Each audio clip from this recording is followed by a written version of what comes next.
In the perfect scenario, I'd be able to bake and assemble my cake in one day, but that almost never happens. I bake and then freeze my cakes and then assemble them the day that I need them. Now, I posted this on my social media accounts and I was really surprised at the amount of people that either said that the cake was old or that it was stale or otherwise just not worth eating. And I know I'm not the only one that does this, and for the sake of other home bakers who freeze their cakes just like me, I wanted to dispel the myth that frozen cakes don't taste good. Okay, so I'm gonna show you my experiment. I baked a bunch of cakes and stored them in different ways. Let's compare the final textures, and for these cakes, I use my sprinkle cakes. This recipe uses both oil and butter to make a sweet white cake that has a fluffy texture from whipped egg whites. I kind of regret picking this cake for these experiments, knowing what I know now, but we'll get to that in a second. I made 5 of them and I color-coded them with sprinkles so I could identify them easily, and then I baked them. I waited 10 minutes before removing the warm cake from the pan, wrapped it in plastic wrap while it was still warm, and then I stored it in various ways as follows. Cake number 1 is purple, and that's our control, which just means it's our baseline or what we compare everything to. In this experiment, our control is the cake that I baked fresh today. Cake number 2 is red, and it's a cake that I baked yesterday, wrapped in saran wrap and placed it on the counter. Cake number 3 is orange and was also baked yesterday,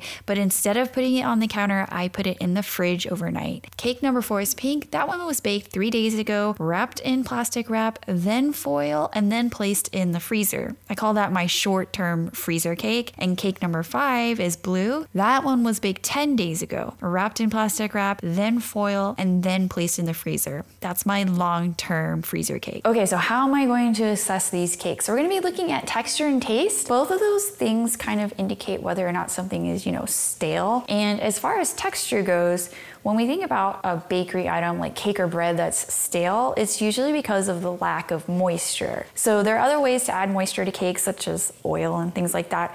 That doesn't evaporate and you can't really measure that. But the water loss that happens during cooking and during storage is something we can. So I'm gonna measure the batter, I'm gonna measure before it gets baked and after the storage. And as far as taste goes, I'm just gonna sample the cakes. I'm gonna be the only one tasting it, so you're just gonna have to trust me. This is gonna be more of a qualitative assessment since I can't assign any kind of number or metric to it, but I'll try to be as descriptive as possible. There's also something else that happens to baked goods that cause it to be kind of dry, and it's called starch retrogradation. And I borrowed some of my kids' toys, and I'm gonna show you exactly what that is. Inside plant-based starches, such as wheat or rice, for example, are these granules, which you see in orange here. So this is one granule. They happily store these long sugar molecules inside. When we bake a cake or apply heat, the starch granules in the flour absorb water. They swell, they kind of break open, so you'll see the orange kind of develop little holes. And because we have these holes, these sugars inside migrate to the outside, thickening things and creating a gel network. And I think the best visual representation of this is making a gravy, especially since Thanksgiving's coming up in the United States here. When you put butter and flour and water into a saucepan and bring it to a boil, it'll thicken. That's essentially what's happening inside our cake. So the cake is beautiful and fluffy because we just pulled it from the oven,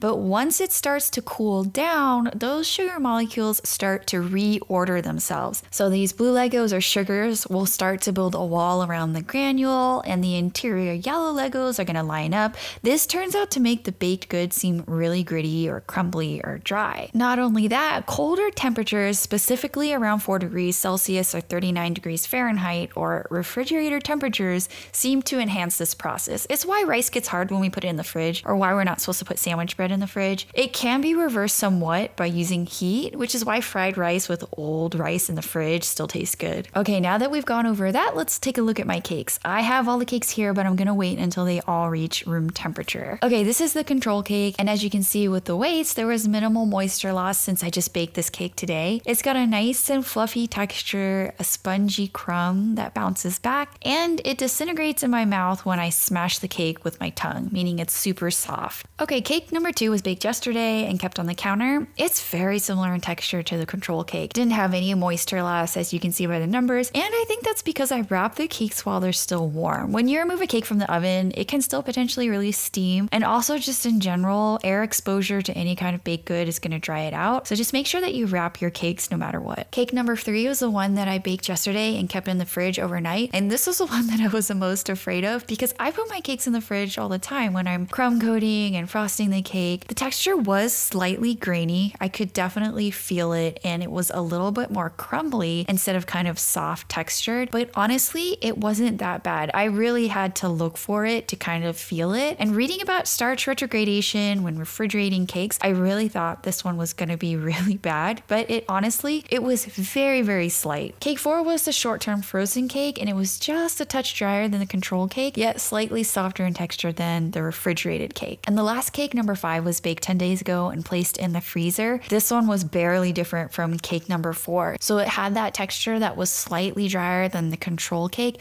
but it was just very, very slight. And given these results, I'm now even more convinced that freezing cakes is still an excellent option. Of course, second to freshly made cakes. Also, refrigerating cakes is really not that bad, but no matter which storage method you choose, just wrap your cake airtight to minimize air exposure. So even after all these results, I still had a few questions regarding the process of freezing cakes. One common question is, how long are you able to put cakes in the freezer before they start tasting bad and before the texture just gets really, really awful? And from what I've been reading, anything past 2 months tends to go downhill pretty quickly. So just to be safe, I typically don't freeze my cakes for longer than a month. Okay, let's talk about the refrigerator now. There are some cakes that just need to be refrigerated, like if you're using a whipped cream frosting, or maybe you have pastry cream as a filling. That's where you kind of have to take the textural characteristics of the cake, kind of balance it with the safety considerations. I think you should always err on the side of being safe. And hopefully I showed you that the cakes that were stored in the fridge were not that much different from the other cakes. Even taking into consideration the starch retrogradation, cakes have this thing going for them. You can add special ingredients to cake batters that helps preserve them and kind of lock moisture in. For home bakers, it's really simple because we already add those ingredients. It's sugar primarily and emulsifiers, which come in the form of extra egg yolks, or if you use shortening in your cakes. So remember how I said that I regretted picking this white cake for this experiment? This white cake, my sprinkle white cake, actually doesn't have any egg yolks in it. That's just, for white cakes, we don't use egg yolks. So I'm missing out on a key component in keeping this cake kind of preserved, should I choose to keep it in the fridge. And if all else fails, just use a sugar syrup. Just make one up that matches the flavor of your cake